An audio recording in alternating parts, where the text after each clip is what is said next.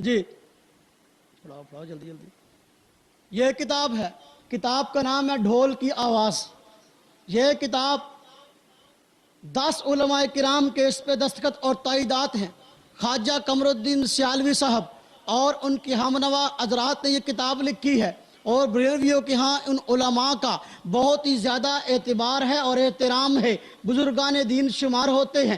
انہوں نے کتاب ڈھول کی آواز لکھی. اس کتاب کا موضوع کیا ہے؟ اس کتاب کا موضوع یہ ہے کہ ڈھول کی آواز جس طریقے سے دھوکہ دیتی ہے, یہ بھی دھوکہ دیا گیا کہ مولانا قاسم نانوتوی ختم نبوت کے منکر ہیں. کہا نا بلکہ ختم نبوت کے منکر نہیں ہیں, وہ عقیدہ ختم نبوت کے قائل ہیں. جو لکھا گیا حسام الارمین کتاب کے اندر کہ وہ ختم نبوت کے منکر ہیں, وہ غلط ہے اور لکھنے میں تعریف اور خیانت کی گئی ہے. پوری کتاب کا موضوع ہے, کتاب کا نام ڈھول کی آواز ہے. 10 علماء کرام خصوصاً قمر الدین سیالوی صاحب کی اس پہ تصدیق ہے, اور لکھنے والے لکھا گیا استاذی مولانا الحاج الحافظ کامل الدین. ہاں جی, تو اب یہ کتاب سیال شریف سے بھی تصدیق شدہ.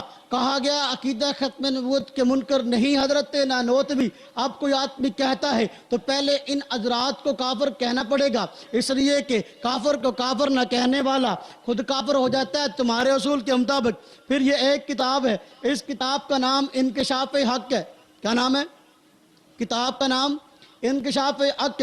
لکھنے والے مشہور بریلوی عالم جن کا نام حضرت مولانا مفتی خلیل احمد خان صاحب قادری برکاتی بجنوری. اب یہ کیا لکھتے ہیں؟ پوری کتاب کا موضوع کیا ہے؟ کتاب کا موضوع یہ پوری کتاب حسام الارمین کا جواب ہے کہ احمد خان صاحب نے دیانت سے کام نہیں لیا, اکابر علماء دیوبند کو کافر کہہ کر بہت بڑا جھوٹ بولا ہے. پوری کی پوری کتاب جو ہے احمد خان صاحب کا جواب ہے. ہم کہتے ہیں بریلوی عالم, اب یہ خود کتاب لکھ رہے ہیں, کتاب کا نام ہے انکشاف حق, اور لکھا احمد خان جھوٹ بولتا رہا, اس نے حسام الارمین کے اندر جو ہے جھوٹ بولے ہیں, اکابر علماء دیوبند کو کافر کہا. یہ بات غلط ہے. پوری کتاب کا موضوع یہ ہے. اب تم بتاؤ کیا یہ مسلمان رہے کہ نہیں؟ تم کہتے ہو کافر کو کافر نہ کہنے والا خود کافر ہو جاتا ہے. انکشاف حق کتاب ہے, اس کتاب کے اندر کیا لکھا گیا ہے؟ جی جی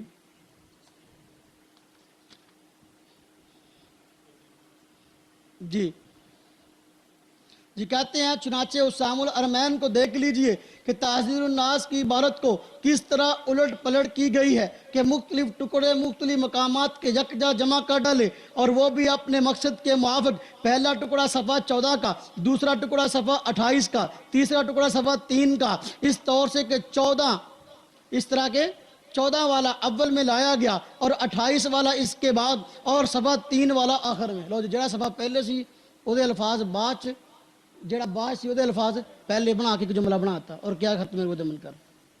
یہ ہے الٹ اور پلٹ. انکشاف حق صفحہ نمبر 189. اسی طریقے سے یہ کتاب ہے, کتاب کا نام ازالت الریب ہے. لکھنے والے ادھر متوجہ ہوں جی, کتاب کا نام ازالت الریب ہے. لکھنے والے, میں چھوٹے علماء کا حوالہ نہیں دے رہا, بڑے بڑے علماء کرام. اب یہ بریلوی عالم اشرف سیالوی صاحب یہ کیا کہتے ہیں, ذرا ان کی بات کو بھی سنیے. کہتے ہیں کہ جی دیکھو عبارات کے اندر کانٹ شانٹ کر کے کسی آدمی کو کافر کہنا یہ تو بہت بڑا ظلم ہے, اور کفر کا فتویٰ جڑ دینا یہ بڑی غلط بات ہے. کتاب کا نام ہے ازالت الریب, اور یہ کتاب کس کے خلاف لکھی ہے؟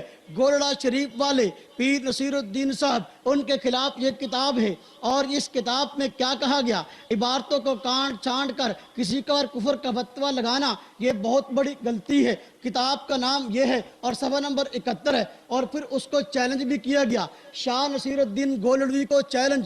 اب ان دونوں کا آپس میں اختلاف ہوا. شاہ نصیر الدین گولڑوی نے اس کے خلاف کتاب لکھی ہے اشرف سیالوی کے خلاف, اشرف سیالوی نے شاہ نصیر الدین گولڑوی کے خلاف کتاب لکھی ہے. دونوں نے ایک دوسرے کو گستاخ کہا ہے. ہم کہتے ہیں اگر یہ اصول آپ کے حق میں ہے تو کیا ہمارے حق میں ٹھیک نہیں؟ ہمارے جب اکابر کی عبارتیں آتی ہیں پھر کانٹ شانٹ کرنا جائز ہو جاتا ہے, جب اپنی باری آتی ہے پھر کانٹ شانٹ کرنا ایمان بن جاتا ہے. ہاں جی, یہ کتاب ہے. کتاب کا نام میٹھی میٹھی سنتیں اور دعوت اسلامی.